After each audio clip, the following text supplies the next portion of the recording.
Muy bien, seguimos aquí en Sintonía Gremial y bueno, tenemos nuestra primera visita, que ya es un amigo del programa. Me estoy refiriendo a Roberto Núñez, que es el secretario de Relaciones Institucionales de la Unión Ferroviaria. Roberto, bienvenido, ¿cómo estás? Gracias por estar. No, por favor, gracias a ustedes por hacerme participar y bueno, un saludo Carlos, un saludo Puma y a la audiencia que sigue este programa, ¿no es cierto? Hay que decir que es muy importante. el primer sindicalista que atiende, que viene, porque el resto uno ha tratado de comunicarse y no habla nadie. No, pero todos sabemos la calidad de Roberto como persona, no solamente como dirigente. Sí, no. Porque para ser dirigente tenés que ser primero persona. Y eso es lo que es Roberto Núñez, que quede muy claro.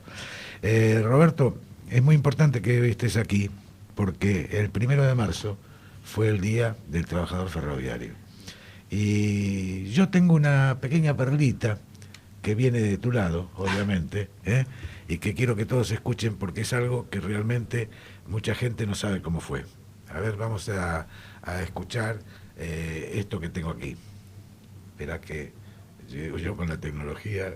Pero estás ¿cómo anda? ¿Cómo fue que se compró sin plata, general? Los ferrocarriles. Bueno, por ejemplo, los ferrocarriles se compraron con una habilidad extraordinaria de Miguel Miranda. Él era un comerciante y un negociante hábil. Él hizo correr primero la voz de que nosotros compraríamos los ferrocarriles. Los ingleses, que habían terminado la guerra y andaban un poco pobres, se vinieron enseguida a venderlos. Cuando llegaron, Miranda le dijo, no, nosotros no hemos dicho nada, dice, eso es una cosa, bueno, pero si ustedes los vendieran y nosotros los compraríamos, ¿cuál sería el precio? Y entonces los ingleses, que era el directorio de Londres ya, le dijeron el valor de libros. ¿Y cuánto es el valor de libros? 10.000 millones de pesos argentinos. Miranda lo miró y se rió. Le dice, ¿cómo vamos a pagar 10.000 millones de pesos por fierro viejo? No era fierro viejo. Estaban funcionando cerca de 50 y tantos mil kilómetros de vía con estaciones y en muchas partes una legua a cada lado, que era lo que le habían dado en la concesión inicial. Había pueblos, había 26.000 propiedades de los ferrocarriles. El Dock Sud, el puerto de Buenos Aires, era de los ferrocarriles ingleses. Muy bien, claro, se siguió negociando. ¿Cómo se hizo este negocio? Bueno, Miranda empezó a regatear. Los ingleses estaban duros, porque para negociar los ingleses son muy hábiles y muy duros. Hasta que bajaron a 8.000. Y Miranda siempre decía, no es posible. Los ingleses ya habían estado muchos días en Buenos Aires y se querían ir. Bueno, y un día cometieron un error. Lo vieron a Miguel Miranda y le dijeron, vea, si ustedes nos pagan 6.000 millones por los ferrocarriles, nosotros le depositamos a usted y a Perón en un banco que ustedes nos indiquen 100 millones de dólares. Al día siguiente, claro, estos negocios se hacen así. Al día siguiente Miranda, a Diana, ya estaba golpeándome la puerta de mi pieza en la residencia, y me dijo, vea, general, ya está listo este negocio, lo vamos a sacar porque si nos ofrecen una coima para que le paguemos 6.000 millones, porque no valen los 6.000 millones. Bueno, siguió discutiendo y un día vino y me dijo, bueno, está cerrado el asunto. Los conseguimos los ferrocarriles por 2.029 millones de pesos. Era el precio que habían ajustado. Y me dice, y eso lo podemos hacer muy fácilmente. En el contrato de compra-venta, Miguel Miranda le puso que se compraban bienes directos e indirectos de los ferrocarriles. Esos indirectos representaban 26.000 propiedades que tenían los ferrocarriles en el país. Esto no se dieron cuenta los ingleses cuando se hizo el contrato de compra-venta. Por eso Mr. Eddy, cuando se firmó, se desmayó. Recién se dio cuenta. Bueno, pero aún los 2.029 millones había que pagarlos. ¿Cómo se pagaron esos 2.029 millones? Y nosotros no teníamos dinero, emitimos. Luego de las propiedades, que se tomaron 4 o 5 propiedades y sacaron 2.000 millones de pesos de la venta. Con eso se retiró la emisión y quedaron todavía en la tesorería el remanente de la venta que se había hecho. Muy bien, escucharon, esa era la voz de el teniente general Juan Domingo Perón, cuando le hicieron una nota, todavía estaba en vida el general, y le preguntaron cómo fue la compra de los ferrocarriles. Y Roberto, eso te toca a vos, decilo nomás. No, esto es una grabación que te hice acercar, que cuenta un poco la historia de cómo se adquirieron los ferrocarriles. O sea, el Día del Ferroviario lo conmemoramos el 1 de marzo, porque del año 1948 fue cuando se hizo esto que cuenta Perón, claro, como una anécdota en relación a la compra y la adquisición nuevamente de los ferrocarriles.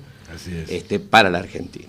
Ahora hay que destacar una cosa, ese hombre Miranda era un águila. Era el hombre de Perón en todo lo que significaba la economía hacia afuera para el país. Era el hombre de confianza. Es más, hay un ofrecimiento en aquella época ya de un retorno de dinero, claro, de $100 millones a una cuenta del general y el propio Miranda, y ahí toman conciencia de que podían todavía bajar mucho más el precio de aquello que habían pedido los ingleses para entregar los ferrocarriles, y que termina siendo en 2.029 millones de pesos la adquisición. Lo que no habían tenido en cuenta, como dice el general, era que alrededor de la vía, del trazado de vía, existían todas las propiedades, claro, en algunos lados las 100 leguas que decían. Entonces todo eso aprovecharon, adquirieron los ferrocarriles para la Argentina, y en aquella epopeya de 1948 es cuando Perón, hay algunas fotografías de la concentración de la gente en la estación de Retiro, y un cartel que es emblemático para los ferroviarios, un trabajador ferroviario con una locomotora en la mano, y Perón cumple. Ese fue el hecho fundamental de la recuperación, de tener ferrocarriles propios en la Argentina, y que hoy, más allá de todas las cosas que han pasado en entregarlo, privatizarlo, y que gracias también a otro peronista como Lorenzo Pepe, que no se permitió que se dieran los ferrocarriles, sino que se concesionaran, claro, sino tampoco hoy habría que haber recuperado nuevamente la compra de esos ferrocarriles para la Argentina. Ahora, cuando Perón habla de que el inglés se desmayó cuando en el contrato estaba y no se habían dado cuenta que eran los ferrocarriles con todos sus bienes directos e indirectos, eso habla de todo lo que rodeaba la vía. Las propiedades, las tierras, los colaterales, claro, como se dice hoy. En aquel momento, con la venta de algunas propiedades, llegaron a juntar 2.000 millones de pesos. Qué bárbaro. Así que no le quedaba nada, y habían emitido dinero en aquel momento de las arcas del Estado, pero sin embargo recuperaron ese dinero y quedó como un remanente. La verdad que brillante para aquella época la habilidad o la honestidad de nuestros dirigentes. Creo que habilidad, pero creo fundamentalmente honestidad, porque cuando los británicos le ofrecen ese retorno de $100 millones, yo no sé qué hubiera pasado en esta época. Bueno, no sé, pero hablemos de 1948, que hoy la podemos contar como parte de nuestra historia, seguro, los trabajadores ferroviarios, y que es emblemático para nosotros el 1 de marzo. Esa seguro fecha se toma como el Día del Trabajador Ferroviario, de todos los ámbitos, los compañeros conductores, señaleros, el personal jerárquico, todo el personal involucrado dentro del área ferroviaria. Festejamos nuestro día el 1 de marzo. Seguro.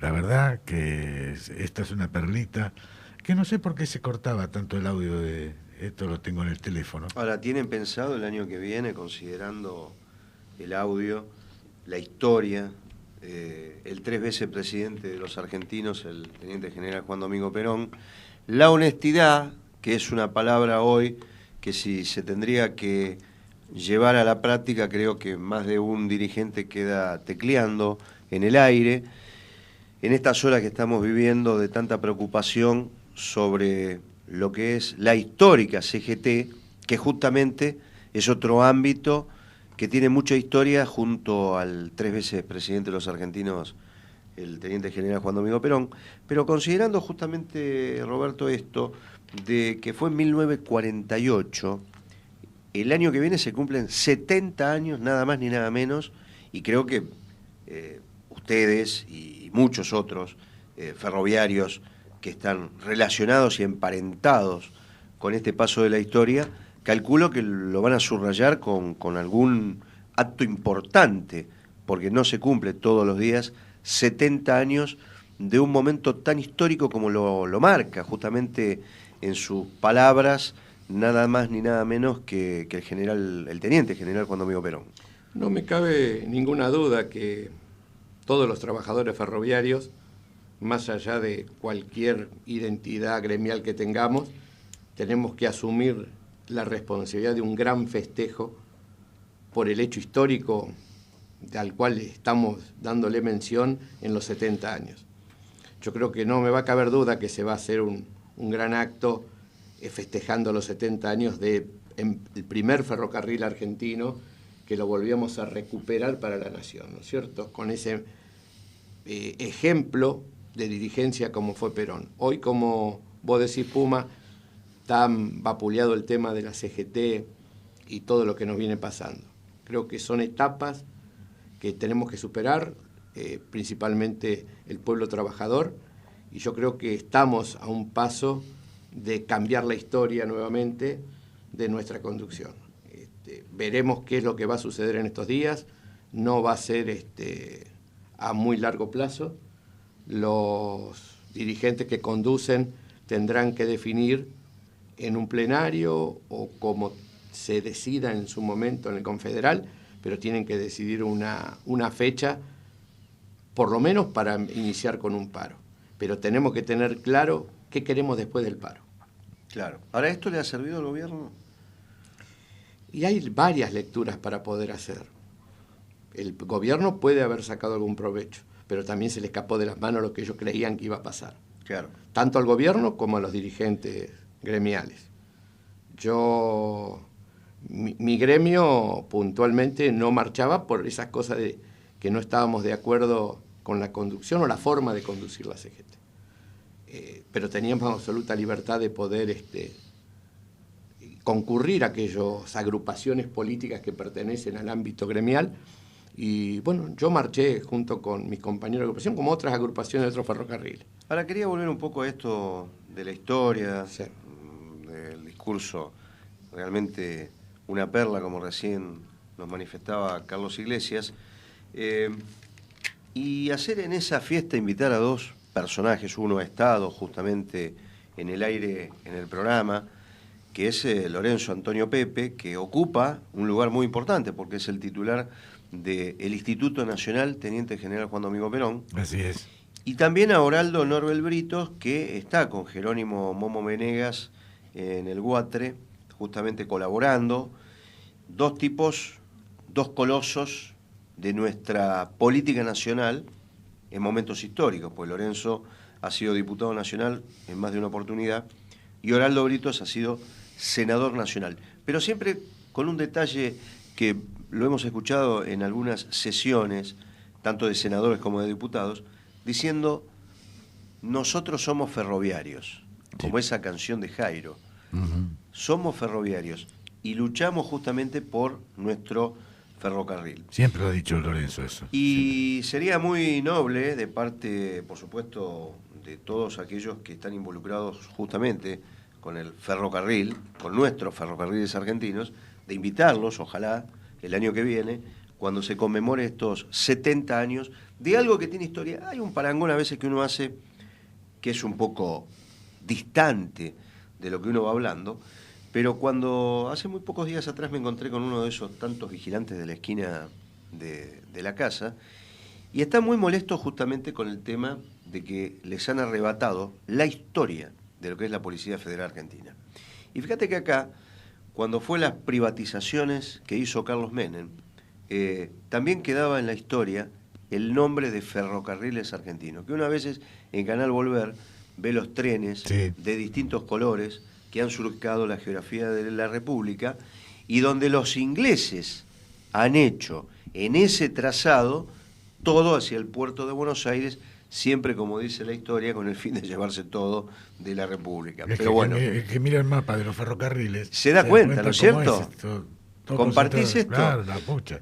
Por eso quiero, y ojalá sea un anticipo de ese 1 de marzo, que nos toque escuchar a un presidente pero que sea mucho más importante la presencia justamente de tipos como Pepe, como Britos, en esos 70 años justamente que han pasado, obviamente. 70 jóvenes años. Obviamente. Sí, sobre todo la lucha del compañero Lorenzo o de Oraldo, permanentemente. Lorenzo siempre cuenta que desde su juventud, en los talleres de Junín o de donde él estaba en San Martín, siempre esa lucha pendiente en el bienestar de los trabajadores. Así que siendo joven, muy joven, se hizo cargo en aquel momento de lo que es hoy la Unión Ferroviaria y salió adelante en momentos muy difíciles para el país, donde de persecución, donde era imposible poder ser en aquel momento, llevar adelante los gremios o estar al frente. Hoy han cambiado las épocas y hay que reivindicar a todos ellos. Lorenzo, cada vez que nosotros tenemos un acto y que su salud le da la posibilidad, viene y participa en las reuniones y en los actos que hace la Unión Ferroviaria, como en algún otro gremio, y sigue todavía dando algunas disertaciones acercadas, sobre política, claro, sobre ferrocarriles y sobre su propia historia, ¿no? Claro, sí. Aparte un tipo de San Luis, un tipo con una historia realmente impresionante. Núñez está de acuerdo con esa concertación que habla el senador Maya. En algunos conceptos con el senador estoy totalmente de acuerdo, y en otros creo que se ha agotado todo el aguante del trabajador, porque nos vemos a diario, nos desayunamos, nos vamos a dormir con cierres de fábrica, compañeros suspendidos, cierres de emprendimientos de pyme, y eso se veía los otros días en la marcha. Uno veía familias con chiquitos en los carritos, en una concentración no solamente de un movimiento obrero que fuimos a tocar el bombo a reclamar. Digo, el trabajador hoy ve agotado todas las instancias de seguir esperando. Y no me creo un revolucionario y nada por el estilo, y simplemente soy un opinólogo, más allá de una conducción gremial. Es lo que ves. Pero digo, nosotros lo vemos, en nuestro sector todavía no lo vimos afectado, que es el ferroviario, esta crisis de despidos o de achique. Sí vemos la obra pública parada, sí vemos que se han detenido las grandes obras ferroviarias, sí vemos que no tenemos más tren en el interior, pero vemos también alrededor los compañeros de distintos gremios, o aquel changarín, como habitualmente en el barrio vemos al vecino que es albañil, plomero, o que se da maña para ir a cortar el pasto, hoy ya no se ven trabajando. Este es un dato lo que está diciendo. Hoy si uno lectura la realidad. Si uno camina durante las tardes o las noches, acá en Capital o en el conurbano, es impresionante la cantidad hasta de familias que se ve juntando cartones. Sí, mucho. Y eso no lo veíamos más. Más allá de los planes sociales y de la incorporación de mucha gente al sistema laboral, hoy quedó afuera. Pero hay un dato también, y disculpa que te interrumpa, que ahora que estás diciendo del cartoneo, de mucha gente comiendo la basura, he visto. Sí. Eso realmente es lastimoso. Ver argentinos que están comiendo la basura, que en el 2001 lo vimos, y ahora se está repitiendo otra vez. Se repite otra vez eso. Yo digo, yo no sé si era el momento justo o no para poner la fecha por parte de los dirigentes de la CGT. Lo que sí sabía, y lo que se notaba en ese movimiento, era que la gente quería escuchar una fecha. Más allá de poder seguir dialogando. Ahora yo creo, ponemos una fecha, vamos a un paro general, y al otro día, ¿cuál es la situación? No tenemos un panorama claro a saber a qué rumbo vamos mañana. Digo, eso es parte de la concertación que está hablando usted, senador, con respecto a que hay que dialogar. Ahora, dialogar, pero parece que el gobierno no nos escucha. El gobierno dice, como decía recién Carlos, para afuera de que dialogamos, que vamos a la conversación, que consensuemos, lo pide constantemente el presidente. Ahora resulta que al otro día estamos igual, no podemos consensuar absolutamente nada, porque seguimos viendo lo que dice el compañero recién de General Motors día de la fecha.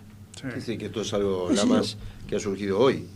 ¿O ya estaba esto? No, fue hoy por la mañana. Hoy por la mañana. Bueno, este es un tema, me parece. Un tema Grave, muy triste, grave. realmente. Triste, grave. Aparte de lo que está diciendo Beto Lamas, rescato lo de Núñez cuando él dice que bueno, que los trenes, ha pasado prácticamente inadvertido el tema de que, por ejemplo, mucha gente trabajadora que va a pasar sus vacaciones a Mar del Plata no ha tenido tren. No lo pudo hacer. No lo pudieron hacer. O sea, el tren a Mar del Plata este año no anduvo. Lo hemos dicho por acá. primera vez en años. Ojo que lo hemos dicho acá con Roberto las otras veces. Sí, no, por eso. Lo Pero es hemos bueno dicho. reiterar estas cosas. Totalmente. Por eso digo, muchas veces nosotros hablamos, yo hablo del paño nuestro, de lo ferroviario. Y podré estar de acuerdo o no en muchas cosas del gobierno cristinista. O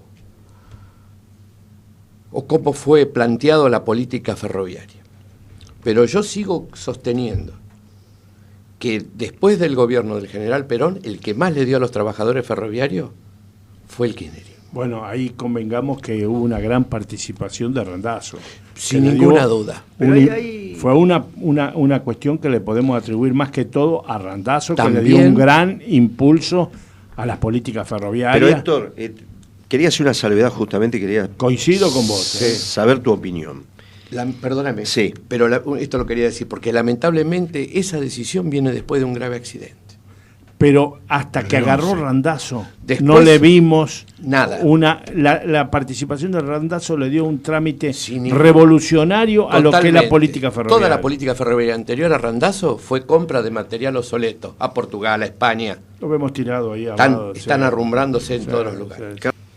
Un global de 24. ¿Y Unión Aproximadamente. Ferroviaria es Aproximadamente. Nosotros vamos en esta próxima semana, tendríamos la primera reunión de paritaria del semestral. También nos querían imponer un año y nosotros allá por diciembre acordamos cerrar por 3 meses con una condición y una cláusula, sentarnos ahora por los próximos 3 meses hasta junio, julio, para fijar un porcentaje. Nosotros cerramos en una primera etapa un 10% al básico y ahora teníamos que cerrar el porcentaje. Ahora, la realidad es que cuesta mucho saber en cuánto te vas a sentar a discutir, Claro. porque esta bendita economía a la cual nos lleva este gobierno va variando permanentemente. Entonces, ¿cuál es la realidad? Nosotros tenemos un índice propio dentro de nuestro gremio de inflación que nos marca, hay un estudio, un proyecto con respecto a la inflación, y que es verdad que vos ves las variantes y se van cada vez más.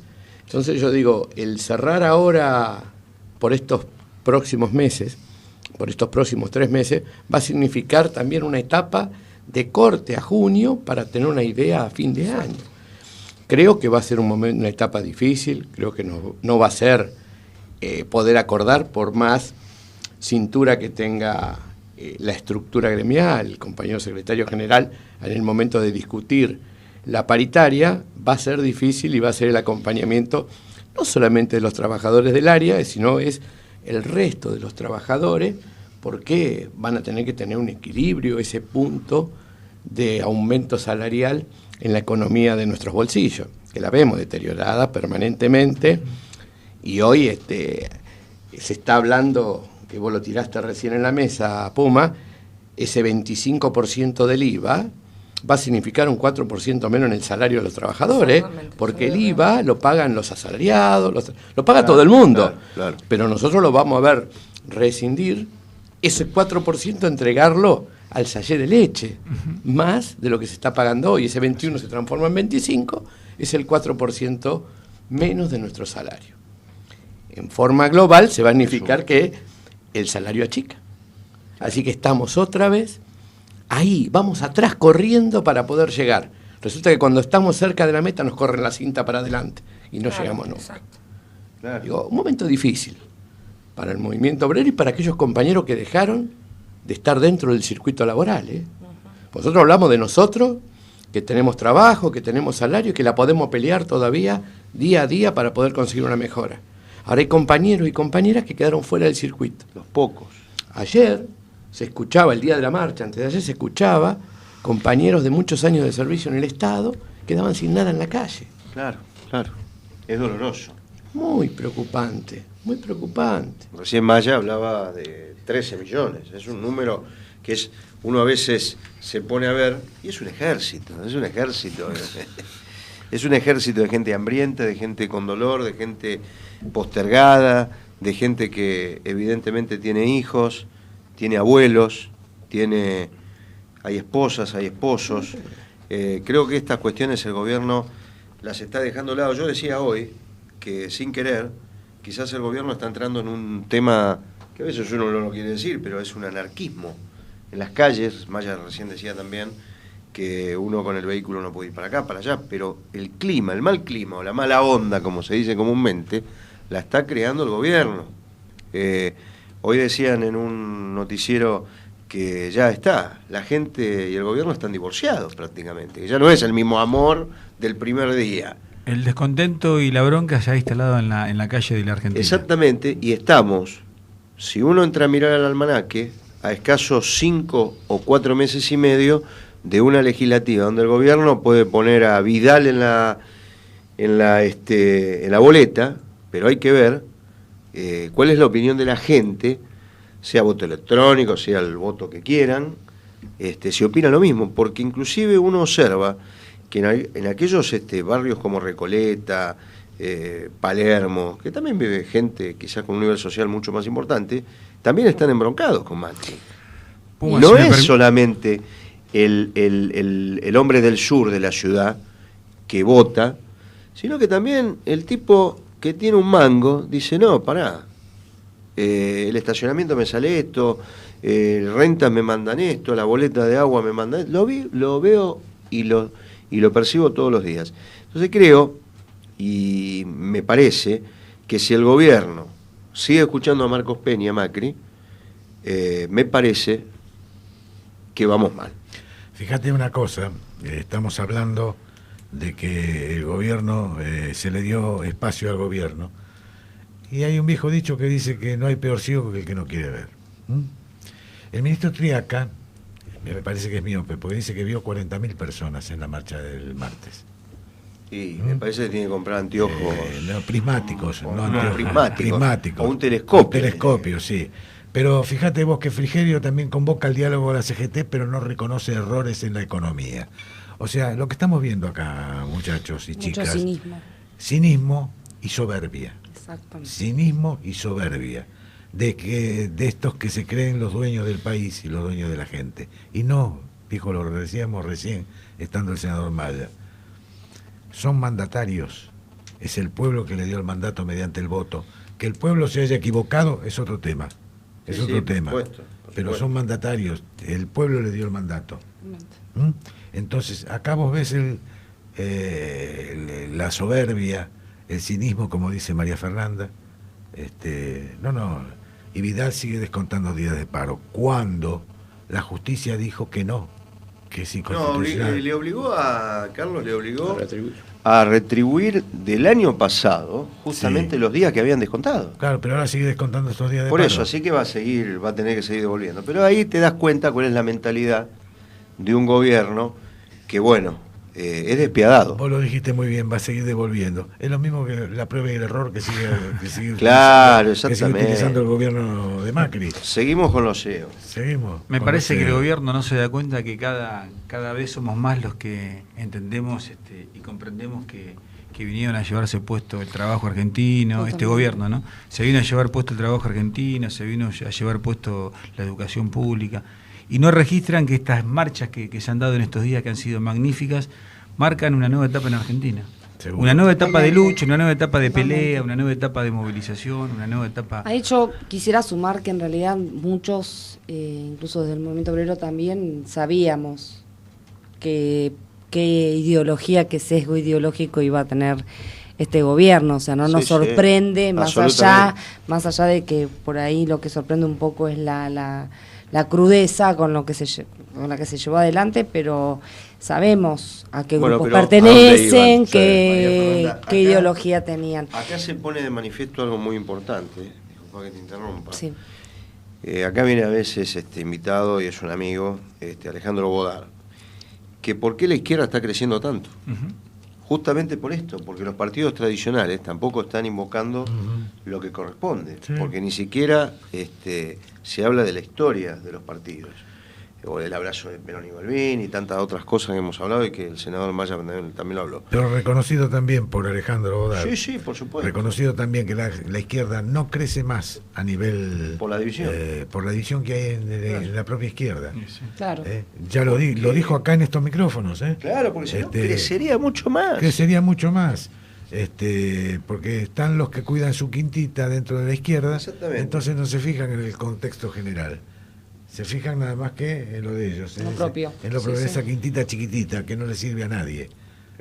Si ellos promueven desde la izquierda políticas que quieren concretas que le sirvan a la gente, tienen que empezar a son hacer una las cosas. Carlos. Son una alternativa, pero desde el punto de vista que hagan las cosas como corresponde. Seguro. De esta manera no, porque si se dividen entre ellos y piensan en la chiquita, no le sirve a nadie. Seguro. Tampoco. Bueno, Roberto. No, simplemente que ojalá se realice el confederal lo antes posible, sea el 16 o la fecha que se decida, que se tome una determinación y que se respete la Carta Orgánica de la CGT, donde tiene que haber un solo secretario general y un cuerpo orgánico que acompañe. Más de una vez lo hemos manifestado en nuestro gremio y de nuestro secretario general, Sergio Sacia, más allá que era el hombre impulsado por el MASA para ser quien llevara adelante la conducción de la CGT, yo digo que tiene que ser esa decisión tomada por todos los estamentos de los trabajadores que componen la Confederación General del Trabajo, que de una vez por todas podemos unificar los criterios entre las centrales obreras, y quedó demostrado en la calle que esa cantidad de trabajadores y el pueblo que salió a la calle sale en busca de una igualdad de criterio en mejorar la situación de cada uno de nosotros, de los trabajadores. Me quedó pendiente la situación de la industria lechera, si bien no tengo absolutamente nada que ver, cierto, pero la situación que están viviendo los compañeros de la industria lechera, Sancor, sí, y no lejos La Serenísima, digo, las dos empresas líderes importantes del país, creo que también eso marca el rumbo que lleva el gobierno en el criterio de la industria lechera, pionera en el país de lo que significa agroganadero este país. La industria lechera hoy han perdido los tambos, cada vez hay menos industria lechera y está a la muestra lo que está pasando con Sancor. Y fíjate vos, Roberto, que hay un 32% menos de consumo de leche. Sí, sin ninguna duda, la los situación chicos no están tomando leche. Un sindicato que ha ayudado mucho a los boceadores argentinos en el mundo. Y creo que los compañeros de ATIR la están pasando mal. Y bueno, y seguramente otro de los gremios que también va a estar en lucha. Seguro. Así obviamente, que bueno, nada más que eso, no perder de vista todos los trabajadores, el avance del gobierno sobre los convenios colectivos de trabajo. Claro. La flexibilización laboral alguna vez la tuvimos y la dejamos de lado y hoy no la podemos volver a traer de vuelta al escenario. Creo que tenemos que luchar todos juntos para que eso no pase y creo que es posible cuando el movimiento obrero está unido.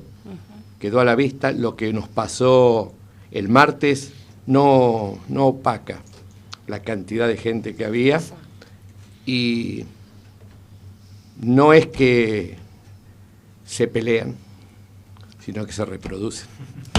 Nada más. ¿Sacia diputado? Alguien me contó, así como... No lo sé, o sea, no lo sabemos. Creo que el compañero Sacia tiene todas las condiciones para defender... Sí, por supuesto, defender a los trabajadores de cualquier espacio político o gremial. Creo que es lo que a cualquier trabajador quiere realmente o dirigente quiere hacer, es defender los derechos de los trabajadores. Y te hago una pregunta maldita de última. A ver. Vos como peronista que sos, ¿cómo verías que un radical como Sergio Palazzo sea secretario general de la CGT? No, sin ninguna duda que lo que ha demostrado el compañero Palazzo, más allá de su ideología política, es la defensa del trabajador, que creo que eso es lo que tenemos que mirar todos, más allá de cualquier ideología política. Eso era un poco lo que mucha gente a lo mejor quiere escuchar.